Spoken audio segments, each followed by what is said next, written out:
ዞን እንዳለ ወረዳ ላላ ቀበሌ ወይም ደግሞ በልዩ ስሟ ምድራዊ ገነት የምትባለው ቤኑናሎች እንኳን በደህና መጣችሁ ለማለት እንወዳለን። በመጀመሪያ ደረጃ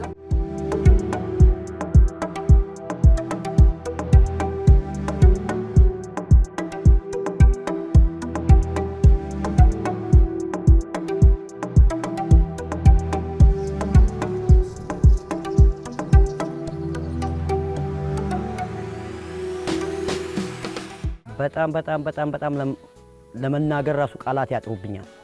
ለምን ያዩዋቸው ነገሮች ገና ከመግባቴ ገነት ነው ብሎን ነበር አስጎበኙው።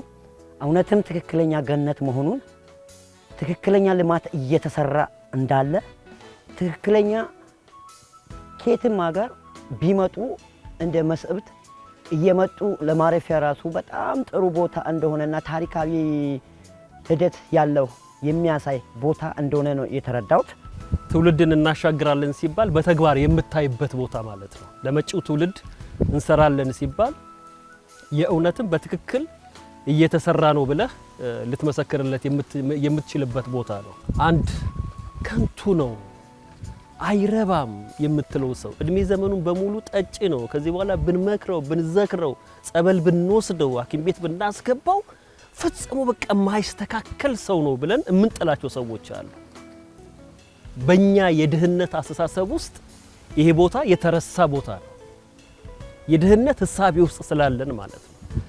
ነገር ግን ደግሞ አሻግረው የሚያስቡ ሐሳባቸው ከድህነት ባሻገር የሆነ አንድን አይረባም የተባለ የተፈጥሮ ቦታን ወደሚረባ ወይም ደግሞ እርባን ወዳለው ነገር ሰው ሊኖርበት ወደሚችል ተፈጥሯዊ ባህሪውን ይዞ የመጣ ከንቱ ነው ይሄ መሬት ዘር አያበቅልም ወይም የተረገመ ምድር ነው እስኪባል ድረስ ማለት ነው። የምንሰማቸው መሬቶች ዛሬ ምድር ላይ ሆነህ አዲስ አበባ ለምድር የምናፍቀው ነው። ምን የሚያስናፍቀኝ ነገር አለ? አዲስ አበባ ላይ ምንም የምትናፍቀው ነገር የለም። አዲስ አበባ ይልቁንስ የምትናፍቀው ቤኑና ነው። የበረሃ ምድር ገነት ነው ሲባል በተግባር በአይንህ ልትመሰክርለት የምትችልበት ቦታ ነው። ልማት ሲባል አዲስ አበባ ውስጥ ብቻ ያለ ይመስለን ነበር። ከትናንት ወዲያ እዛ አካባቢ ጉብኝት አድርገን ነበር። የተለያዩ ቦታዎች በጣም ሰዎችን እርካታ የሚሰጡ ስራዎች የተሰሩበት ሁኔታ ነው ያየነው። አዲስ አበባ ውስጥ እንደው ወደ ታች የወረደ ነገርም አልመሰለንም። ወደዚህ መተን ጥሩ ነገር እናያለን ብለን አንጠበቅንም ነበር። አሁን ግን መተን ያየነው እውነትን ነው። አገራችን በተለያየ የስራ ዘርፍ በኢኮቱሪዝም፣ በመንገድ ስራ፣ በግንባታ፣ በፋብሪካ እና በአጠቃላይ ለውጥ የሚያመጡ ነገሮች ዙሪያ እየሰራች ያለችው ስራ አመርቂ መሆኑንና እዚህ ቦታ ይሄ ሎጅ ተገንብቶ ማየቴ በዚህ አይነት ሁኔታ ማየቴ እኔ በጣም ነው የተደነኩት፣ በጣም ነው የረካሁት። የአገሬን ልፋት ድካም እንደገና ደግሞ አገራችን ነገ የምትደርስበትን ሁኔታ የቃኘሁበት ነው እና በጣም መልካም ነገር ነው ያየሁትኝ ለማለት ፈልጋለሁ። እውነት ለመናገር እዚህ ስፍራ ላይ ብዙ ነገር ነው ያየሁት። ምክንያቱም ለራሴም ለማመን የሚከብድ ነገር ነው ያየሁት። ምክንያቱም ይሄ ቦታ ሙሉ በሙሉ በረሃ ነው። ስምጥ ሸለቆ ነው።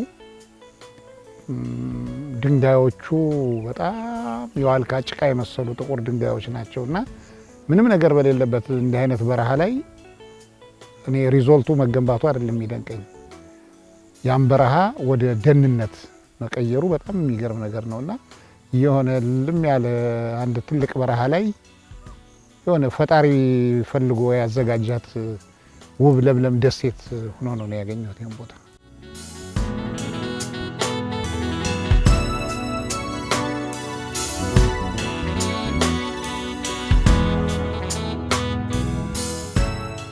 በመጀመሪያ ደረጃ እዚህ በረሃ ላይ ሪዞልቱን መገንባቱ አይደለም ትልቁ ቁም ነገር፣ ምን ያክል ውበት እንሰጠዋለን፣ ምን ያክል አየር ንጹህ አየር እንዲያመጣ እናደርጋለን የሚለው ነገር መታሰቡ ነው የገረመኝ። እኔ አሁን እዚህ ቦታ ላይ ይሄንን ያክል ጫካ እናለማለን ብለህ መነሳት፣ አፈር የለውም ቦታው የተቃጠለ ድንጋይ ነው ያለው፣ የቮልካኖ ውጤት ነው። እሱ ደግሞ መርዝ ነው፣ ለምንም አይነት እጽዋት አይሆንም። አፈር ከ48 ኪሎ ሜትር ማን ነው ውሃ ጎኑ ያለው ትልቁ ሐይቅ የጨው ሐይቅ ነው። ለሳርም አይሆንም፣ ውሃው ያደርቃል። ስለዚህ እዚህ ቦታ ላይ 48 ኪሎ ሜትር ውሃ ጠልፈህ አምጥተህ ከወንጭ ስኳር ፋብሪካ አፈር እየጫንህ አምጥተህ እንደዚህ ማልማት ከተቻለ እውነትም ተኝተናል። ገብቷል። ለምሳሌ አፈሩም ውሃውም ጥሩ የሆነበት ወንጭ አለ አይደል እንዴ?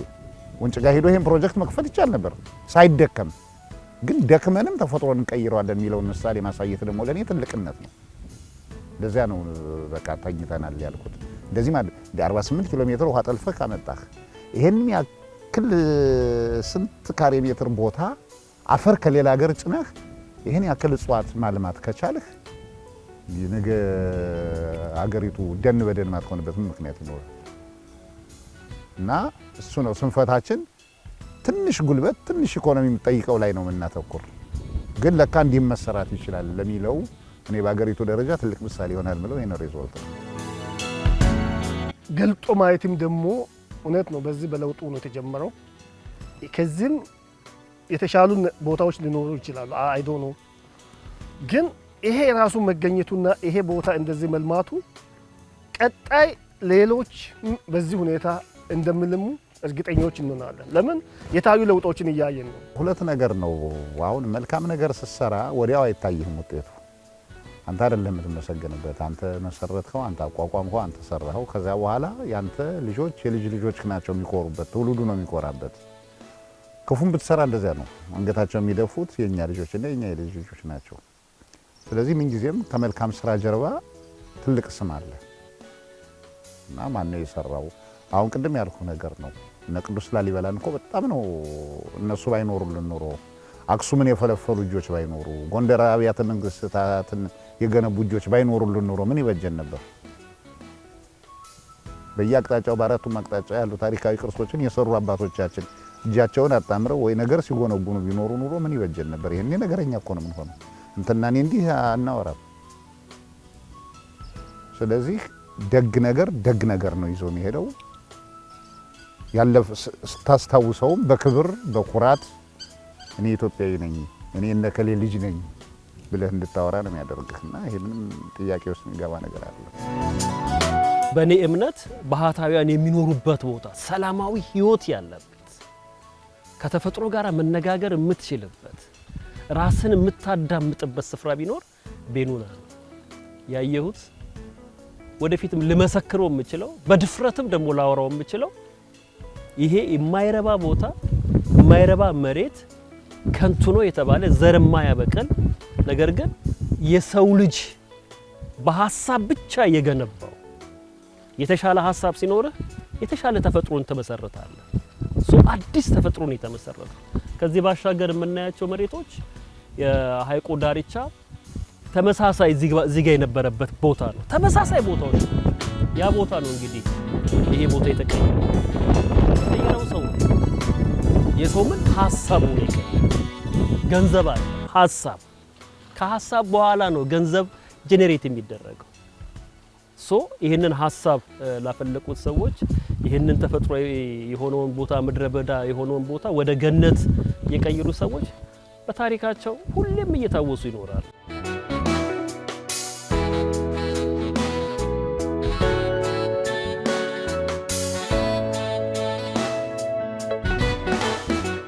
እሳቸው በሰሩት ላይ እኛ ትንሽ ነገር ነው የምንጨምረው። ራዕይ ያለውን ሰው ደግሞ ራዕዩን እንዲያሳካ ጥረት ማድረግ አፍራሽ ራዕይ እስካልሆነ ጊዜ ድረስ ማለት ሀገር የሚገነባ የሚለውጥ ዓለም ላይ ገናና እንድንሆን የሚያደርገንን ነገር የሆላንድ ሲቲ ሆላንድ የምትባለው ወይም ኔዘርላንድ የምትባለው ሀገር እኮ በጊዜው በነበሩት ማህበረሰቦች የተፈጠረች ሆላንድ ወይም ኔዘርላንድ አብዛኛው ቦታው በውሃ የተሸፈነ ነው። እነዛ ሰዎች ከሌሎች አውሮፓ ሀገሮች አፈር እያመጡ ድንጋይ እያመጡ እየሞሉ እኮ ነው ሀገር የሰሩት መሬት የሰሩት። እኛ ባለህ ላይ ትንሽ ነገር ነው የምንጨምረው። ስለዚህ ከድህነት ሀሳብ ወጥተን ወደ ተሻለ ፖዚቲቭ ወደ ሆነ ህሳቤ መምጣት መቻል አለብን። ይሄ ደግሞ በመሪ የተጀመረ ነው። መሪን ደግሞ ማስቀጠል የሁሉም ማህበረሰብ ግዴታ ነው፣ ውዴታ አይደለም። እኔ አንተን ዛሬ የፈለገው ሰማይ ዝቅ መሬት ከፍ ይላል እንጂ ሳልመታው አላድርም ካልሁ እመታለሁ አይደል እንዴ? በቃ ዛሬ እሱን ሳልጋብዘው ሳላስደስተው አላድርም ካልኩ ማስደስተሃለሁ፣ እጋብዝሃለሁ። በቃ ጽናት አደርገዋለሁ። ግን በጎው ነገር ላይ እልክ መጋባት፣ በጎን ነገር ለማድረግ እልክ መጋባት። እንትን ስለመታው ካንተ አፍንጫ ደም ስለወጣ ምንም አተርፈው ነገር የለም። ይሄ እንደ ቦክሰኞች የሚሸለመው ቀበቶ የለም። ስለዚህ በጎው ነገር ላይ አተኩሮ መስራት ውጤታማ። ስለ ድህነት እያወራን መቆዘም የለብንም። ራበን፣ ቸገረን፣ ኑሮ ተወደደ፣ ምንትስ ሆነ፣ ጤፍ በዚህ ገባ ወጣ ወረደ ኢትስ ነሲንግ። መስራት ስላልቻለን ነው።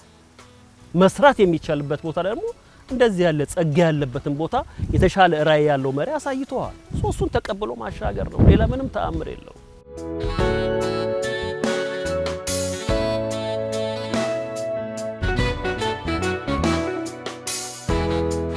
ነገ ደግሞ ሌላ ቦታ እንደዛውም ያልተዳረሰ ቦታ ብዙ ነገሮች ወደ ኋላ የቀሩ ምናልባት ታስቦ ከአቅማችን አንጻር ወደ ኋላ የቀሩ ነገሮች ይወጣሉ የሚል እምነት አለን። አሁን እዚህ አካባቢ ወጥቷል። ቀጣይ ሲዳማ ሌላም ቦታ ይወጣሉ። ገራምባ ተራራ አለ መልማት የሚያስፈልግ ሲዳማ ውስጥም እና ይሄ ትልቅ ለውጥ ነውና እኔና እዚህ የመጣነው በአጠቃላይ እኔ እንጃ የሌሎችን በጣም ረክተናል። አገራችን እውነትም ለነገ ለትውልድ የሚሆን ነገር እያስቀመጠች ነው። ከድህነት እንወጣለን 100% ለማለት ይችላል። አሁንም ወጥተናል።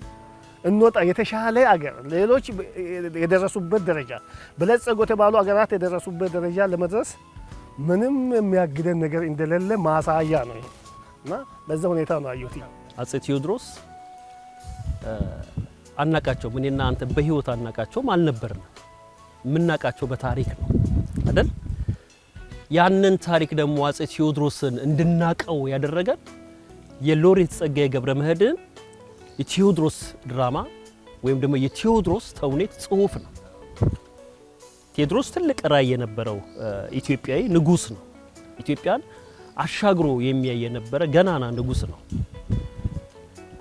አፄ ቴዎድሮስ የመጡት ሎሬት ጸጋዬ ገብረመድኅን የነገሩን የኮሶ ሻጭ ልጅ መሆናቸው ነው። አንድ የኮሶ ሻጭ ልጅ ማለት በድህነት ውስጥ ይኖሩ የነበረ ቤተሰብ ማለት ነው።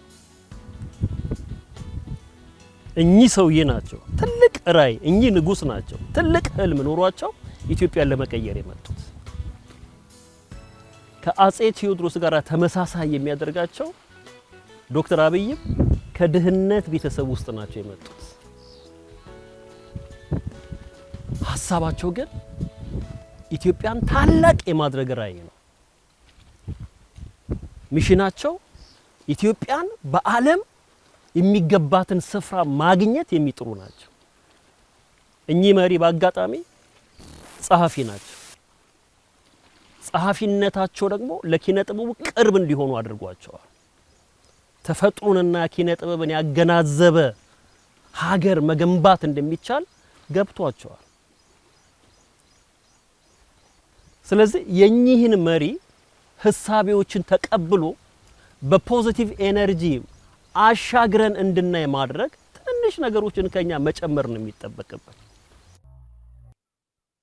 በእውነት አንድ ነገር የሰው ልጅ በባህሪው ነግረህ አይደለም የምታሳምነው አሳይተህ ነው። አሁን ብዙም ከማያምኑት ከማይቀበሉት ውስጥ ነኝ። ካየሁ በኋላ ግን ምንም መፈናፈኛ ነገር አልነበረኝም። ምክንያቱም አሁን ይሄን ቦታ አየሁት። አሁን ይሄ ቦታ ሀሩር ነው፣ ጠረኑ ጥሩ አይደለም፣ ቆሻሻ ሞልቶታል ብል የራሴን ህሊና መውቀስ ነው የሚሆነው እና በተቻለ መጠን ይሄን ነገር በእርግጥ ብዙ ወጪ ይጠይቃል የማየት ሌሎቹም አሁን እንደኔ አሁን እኔ የምመኘው እንደኔ ሌሎቹ የማየት እድልና ከዚያ በኋላ የራሳቸውን ፍርድ የሚሰጡበት ነገር ቢመቻች ጥሩ ነው።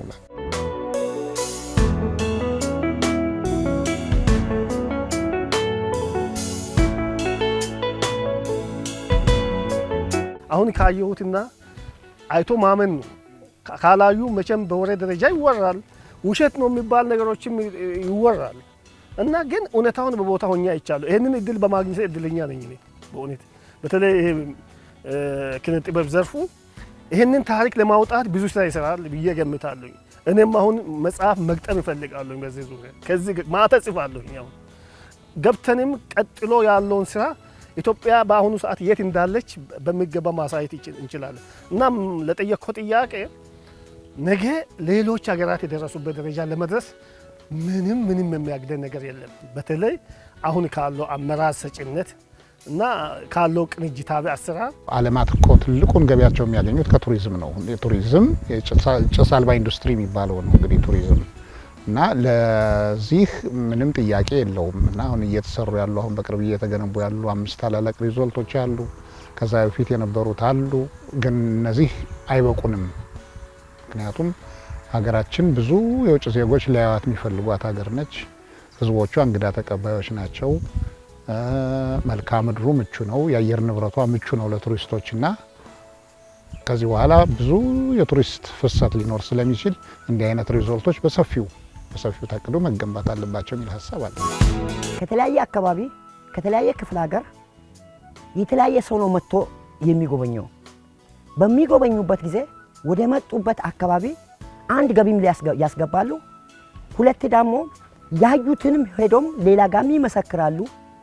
ጥሩንም በልማትም ሆነ በእንግዳ አቀባበልም ሆነ በማንኛውም ነገር ያዩትን ሄዶ ስለሚመሰክሩና ያዩትን ነገር በግልጽ ስላዩ እንዲህ ነበረ የየቅሎ ለምን እኔ ራሱ እንትን ደውዬ ገነት ነው የገባ ነው አልኩት። ገነት ነው የገባ ነው ተጎዳችሁ። የተለያዩ ነገሮች ጎብኝተን ነገ የተለያዩትን ነገሮች በዜማም ሆነ በግጥምም ሆነ በምንም ደርሰን ለመጻፍ ለመስራት የሚመች ጥሩ ነው ቦታና ጥሩ ተስጦ የምናወጣበት ቦታ ነው ያየ ነው። ግን በጣም ተጎዳችሁ የሰውን ወሬ ሰምታችሁ።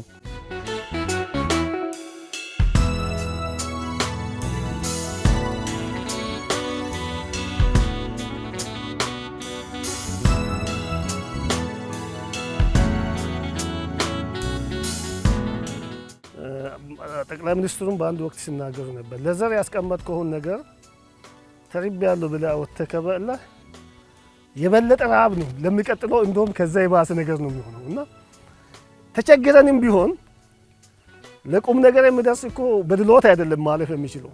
በተመቻቸው ሁኔታ ውስጥ አታልፍም። አላወረሱንማ የተመቻቸው ሁኔታ ያኔ በፊት የነበሩ ኃይሎች የተመቻቸው ሁኔታ ለኛ ያወረሱት ነገር የለም። እኛ አሁን በረሃብም ብንሆን ብንቸገርም ነገ የተሻለ ቀን እንደሚመጣ እርግጠኞች ሆነን ይሄ እንደሚያልፍ ረሃቡም ችግሩም ስራ አጥነቱም እንደሚያልፍ አረጋግጠን ተግተን ከሰራን አቅም ከሆን ከተባበርን ድጋፍ ከሆን ለሚሰራውና ለሚያሰሩ ሰዎች በእውነት እርግጠኛ ሆኜ እናገራለሁኝ በቅርብ ጊዜ ውስጥ አገራችን ያንን የድህነት ታሪክ ሆኖ የሚቀርበትን ሁኔታ ይፈጠራል ብዬ እምናለሁ። ኢኮኖሚውን በጣም ይደግፈዋል። ምክንያቱም አሁን ብዙ ሀገሮች በቱሪዝም ነው እያደጉ ያሉት። ዱባይን ብንወስድ አሁን ነዳጅ ምርታቸውን ትተው አሁን ቱሪዝም ኢንቨስትመንት ላይ ነው ያተኮሩት። እነ ኳታር ምናምን የሚባሉ ትላልቅ ሀገሮች አሁን የዓለማችን ተጽዕኖ ፈጣሪ በቱሪስት ዘንድ ቅድሚያ ተመራጭ የሆኑ ሀገሮች ወደ ሩቅ ምስራቅ ብንሄድ እነ ማሌዥያ፣ ኢንዶኔዥያ የሚባሉት ሀገሮች በቱሪዝም ኢንዱስትሪ ነው የለሙት። ስለዚህ አሁን ቀጣዩ ነገር ማያልቀው ሀብት ቱሪዝም ነው የሚሆነው እና ስለዚህ ኢትዮጵያ ገና ጀማሪ ናት። በትንሽ ነገሮች ነው እስካሁን ያለን። ያሁን በታሪካዊ ብዙ ዘመን ባስቆጠሩ ቅርሶቻችን ነው እስካሁን የምንጎበኘውና በዚያ ላይ ደግሞ ዘመናዊውን ቱሪዝም ደግሞ በዚህ መልኩ ከዚህም በተሻለ ደረጃ ብንቀላቀለው ምንም ጥያቄ የለውም የሀገሪቱ የጀርባ አጥንት ነው የሚሆነው።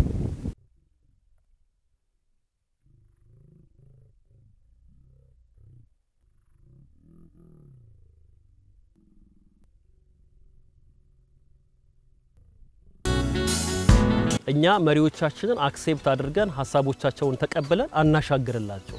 የመሪው የግል ጥረት ይሆናል።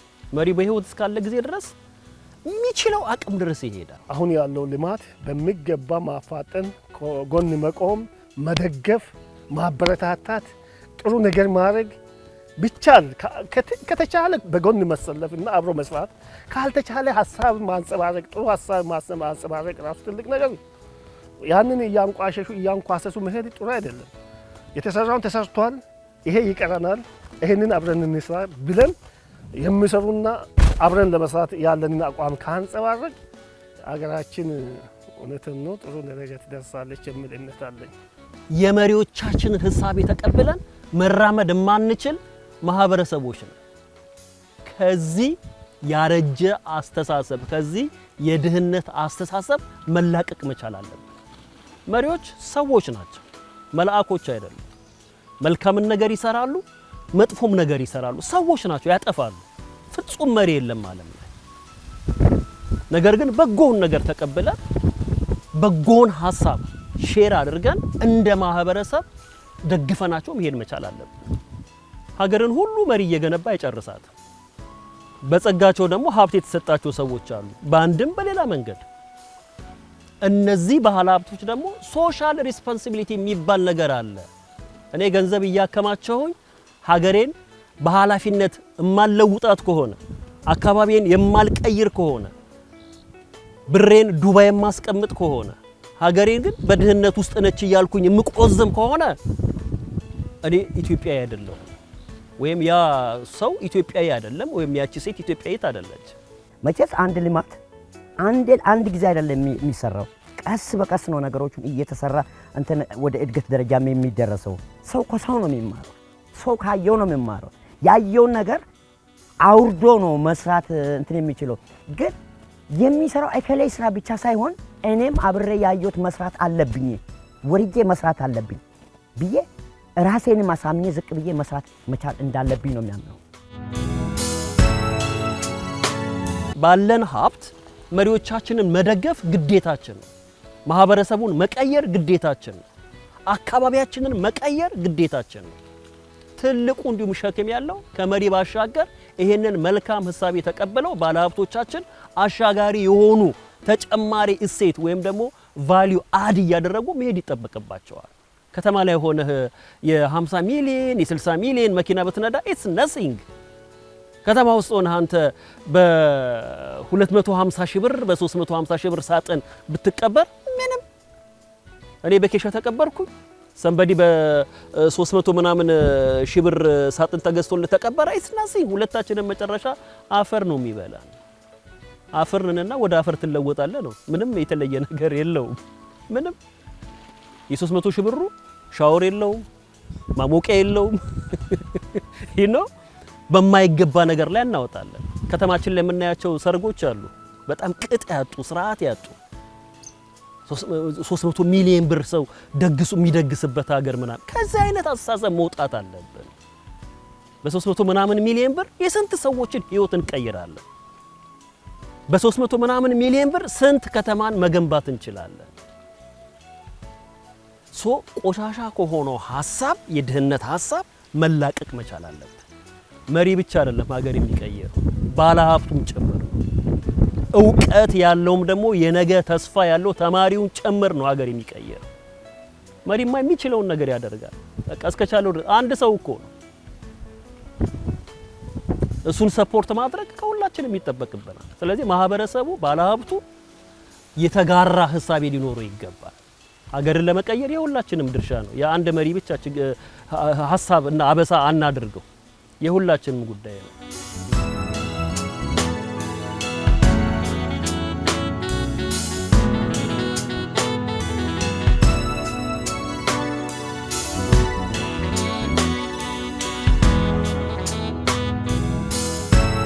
አሁን ይሄ ቤት ምኝታና ተኝተም ትሄድበት በልተጠጥተም ትሄድበት ቤት ብቻ አይደለም።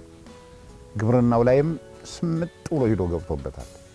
አሁን ይሄ ቤት የራሱን ምርት ከራሱ እየቆረጠ አይታል። ፍሬሽ ነገር ነው ስንበላይ ነበር ነው። ከዚህ አልፎን እርግጠኛ ነኝ ከ3 ከ4 ዓመት በኋላ የአካባቢውን አይደለም የሀገሪቱን የፍራፍሬ ገበያ ይቆጣጠረዋል። ምክንያቱም ሰፊ መሬት ላይ ያዘው የእውነት ነው የያዙት። ከ48 ኪሎ ሜትር ተጠልፎ የመጣው ያዋሽ ውሃ እኮ 5 ሰው ሰራሽ ኩሬ ላይ ነው ያለው። አይተነዋል እኮ ዞረን ትላልቅ 5 ሰው ሰራሽ ኩሬ ያለው። ስለዚህ ምን ብለህ ታቆመዋለህ? ትልቁን መከራ እኮ አልፎታል ይሄ ቤት። ከዚህ በኋላ በማሽን ያን ማጠጣት ከባድ አይደለም። እንደዚህ ቤት ያለ ሰራ ቤት እና ትልቅ የሀገሪቱ የፍራፍሬን አቅም ራሱ በተለይ አዲስ አበባን ገበያ መቆጣጠር ይችላል። ምንም አትጠራጠር። አሁን እዳና አበሳው የሚመጣው የኪነ ጥበብ ባለሙያው ላይ ነው። ምን አይነት ድራማ ጽፌ ነው፣ ምን አይነት ፊልም ጽፌ ነው ለዓለም ይሄንን ኢሜጅ ይሄንን ምስል ማስተዋወቅ የምችለው? እዳ መከራው ሐሳቡ የሚመጣው አሁን የኪነ ጥበብ ባለሙያ ነው። ሰዎችማ ሰሩት ይሄንን ቦታ። በነገራችን ላይ ይሄ ቦታ ሪዞልት ብቻ አይደለም፣ ትላልቅ የእርሻ ማሳዎች ያሉበት ነው። በጣም ትላልቅ ትላንትናኛ ሄደን ቀጥፈን ያመጣናቸው ሎሚዎች ሎሚ አይደለም የሚመስልህ፣ ብርቱካን ነው የሚመስልህ። ይሄንን በአይነ መተሰት መሰከር ነው፣ በአይነ ስታየው ነው የምታምነው። ሶ ያየናቸው የአትክልት ማሳዎች የወይን ማሳዎች ከሪዞልት ባሻገር ናቸው። የከብቶች ማደለቢያ አለ፣ የግመሎች አሉ፣ ፈረሶች አሉ፣ ለትራንስፖርቴሽን የምትጠቀምበት ተፈጥሯዊ ባህሪው አትክልት መትከል ብቻ አይደለም፣ አረንጓዴ ማልበስ ብቻ አይደለም። ተፈጥሯዊ ባህሪው ሪዞልቶችን የመኝታ ክላሶችን መስራት ብቻ አይደለም። የእንስሳት ተዋጽኦዎችን በሙሉ ማምረት፣ እነሱን ማዳቀል፣ በዛ ህይወት ውስጥ ሰዎች ህይወት ኖሯቸው እንዲኖሩ የሚያስችላቸው ሰዎች እዚያ አካባቢ በአብዛኛው ከግመል ጋራ የተቆራኘ ናቸው ማህበረሰቡ ያሉት ማለት ነው። ሶ እነዚህን ሰዎች ወደሚሰራ ተቀይራቸዋል። በግመሎቻቸው ሀብት እንደሚያገኙ፣ በግመሎቻቸው ነገ ሊበለጽጉ የሚችሉ ከዚህ የተሻለ ሌላ መንደር ሊሰሩ የሚችሉ ማህበረሰቦችንም የምንፈጥርበት ነው።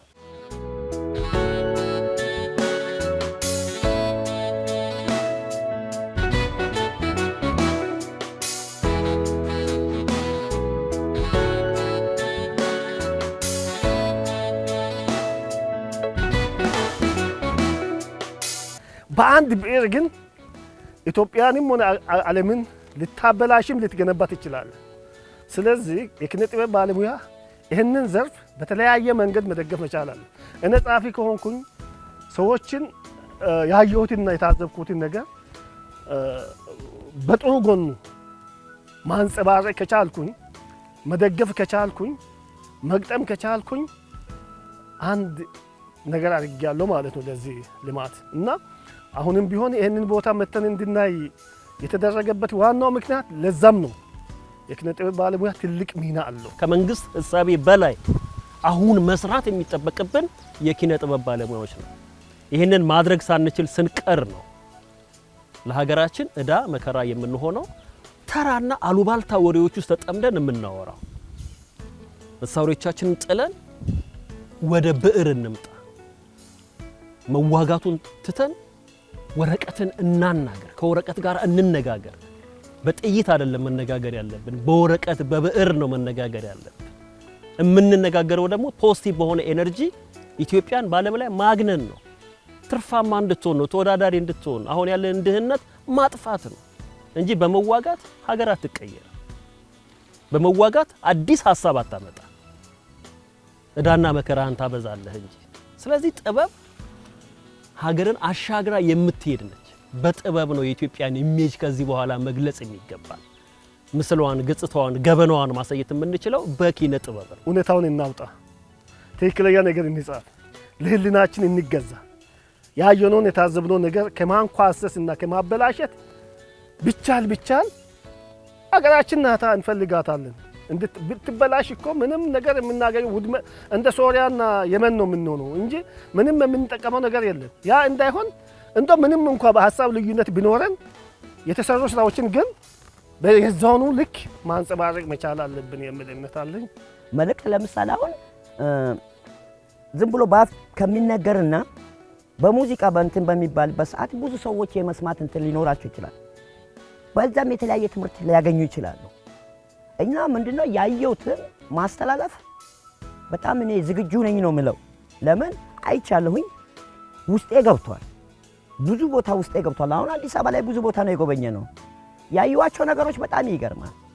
ከዚህ በፊት የነበሩ ታሪካዊ የሆኑ ነገሮች መጀመሪያ ገባን ቀን ራሱ የምንድነው አዲስ አበባ ሙዚየም ነው ምንድነው ገብተን ጎብኝተን ከዚህ በፊት የነበሩ በስም እየሰማን የነበር ነው።